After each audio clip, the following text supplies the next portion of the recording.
Hey guys, it's Tanya. Welcome back to my channel. Today I'm going to be taking you guys through a wash day video for me. So as you can see from my roots and looking into my hair, it's been 2 weeks, so it's kind of getting a little bit crusty. So I'm just parting my hair on this part. I try to make sure that when I do my sections for my hair, I'm doing it in the direction that I will be going in for how I wear my hair. So I don't do a middle part, so I'm doing mine on the side. And since my hair is so fine and low density, as you can see, like that one section is gonna have to be one braid, because if I did it as many as people normally do, then I would probably end up with just like a whole bunch of braids, and I don't need that many. So as you guys can see from the way that I kind of put my fingers to the top, I just make sure there's enough room for my fingers to be able to go in and work through my scalp. And then I start braiding it. I go down like halfway and then I twist the ends just because my hair is a little bit uneven. And I find too that whenever I do it that way, it goes a little bit better for like the texture of my hair. So I only braid it halfway and then I twist the rest of it. So now I'm gonna go ahead and go in and bend it. So I just like loop the end and I start bending from the bottom going upward. So some people do it from the top going downward, but I find it easier to go from the bottom going upward with my banding, and I go all the way up until it's gonna make it tight enough. Look at the struggle the struggle with me in that first band, but there is the first one and it's done. And like I said, I did an off-center part, so I'm only gonna do one on that side. Also, one of the things, like if you do I found with like having finer hair, if you do it with too many braids, then you end up with like a little bit of a hump on the side. So on this other side, I'm just gonna do 2 braids instead of doing the 1 braid, but I'm still not going to do that many. And I start with enough room to be able to get my fingers down in my hair in order to work the shampoo in later. Here's my husband creeping in the background. I didn't know you were working on a video. He's just being nosy, y'all. Excuse Matt in the background.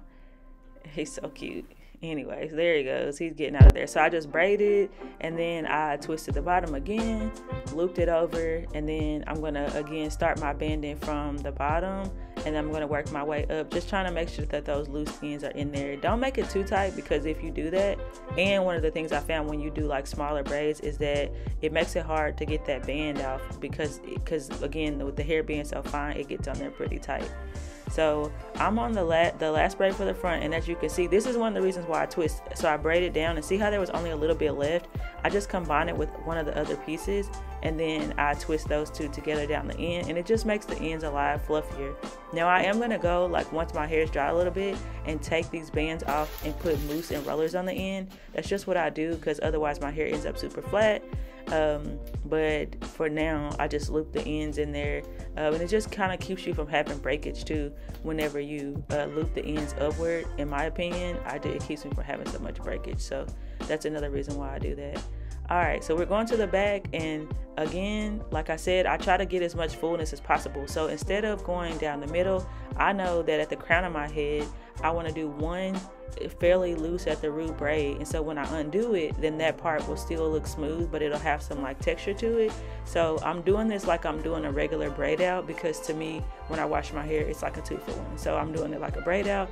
So I'm going across there, but then I'll section in the back, which you guys will see in a minute, a little bit differently instead. So I braid it all the way down, I get to the point where I twist it, and then I'm going to loop and band the bottom. I am 6 months into my journey now, and so honestly, I'm about ready to like stop braiding and banding. When I go get my hair like retied, she doesn't braid and band. She just kind of loosely twists them up and then bands the bottom. So I mean, I figured it would be fine for me to do that. And you see on that one, I kind of stopped because I was like, okay, I don't want to make it too tight. Alright, so working in the back, I'm going to end up with 4 braids back here in the back of my hair. And so I'm just working on one here, and it's the same process all over again. I'm braiding down, and then when I get almost to the end, I'm going to start twisting. And so there I am transitioning to twisting instead of braiding. If you have fine low density hair, try this out and let me know what you think. I just think that when you braid it, it gets like real flat on the ends, and it doesn't really look as good whenever you get done. So alright, so again, here's another one where I was running out of hair, so you can see me splitting the braid into 2, so it'll actually twist all the way down to the end of my hair by doing it that way. So there is that.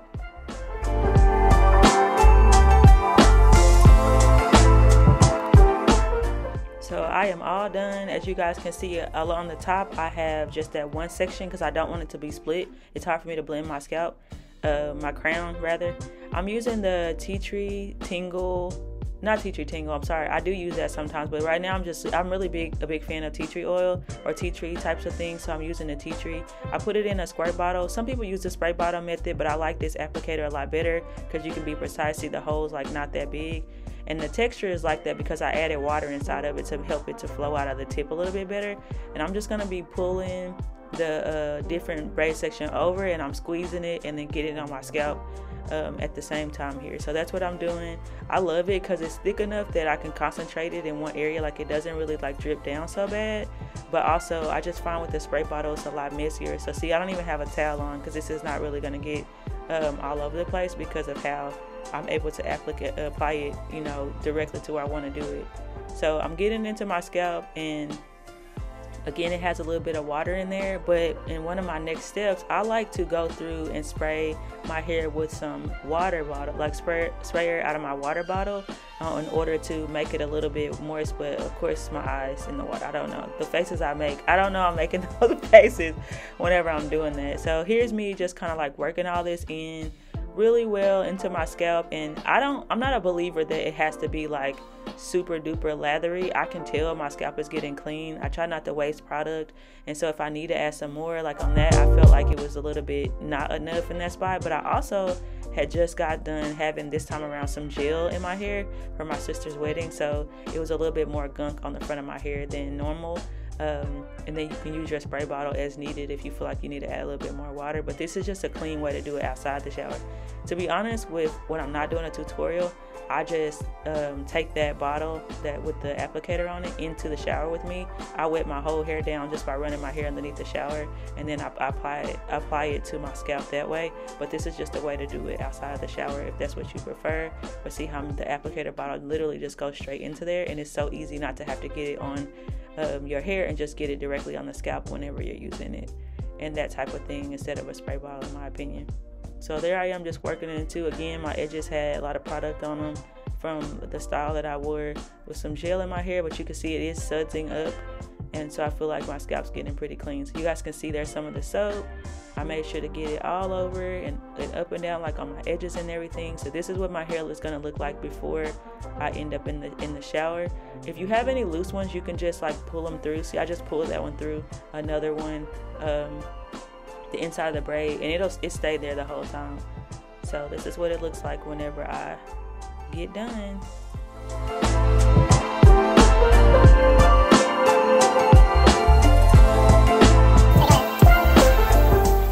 So here I am in the shower.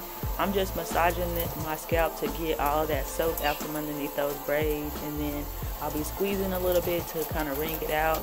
As you can see, I'm running my fingers in, just making sure I get all that dirt and grime off of my hair, and I'm squeezing it out, and I'll go to the next section. And off camera, I will go back through this again if I feel like I need to add more soap, or like if my hair doesn't, I don't know, I like for it to smell really good and feel pretty cleansed and clarified, so I'll add more later if I feel like I need to. Okay guys, so I towel my hair off to soak up some of the moisture, and I use a towel to keep down the frizz, but this is what it looks like after I get done. And like I said, after it dries just a little bit, I'll add some rollers to the end so it can curl up. Thank you for watching. Bye.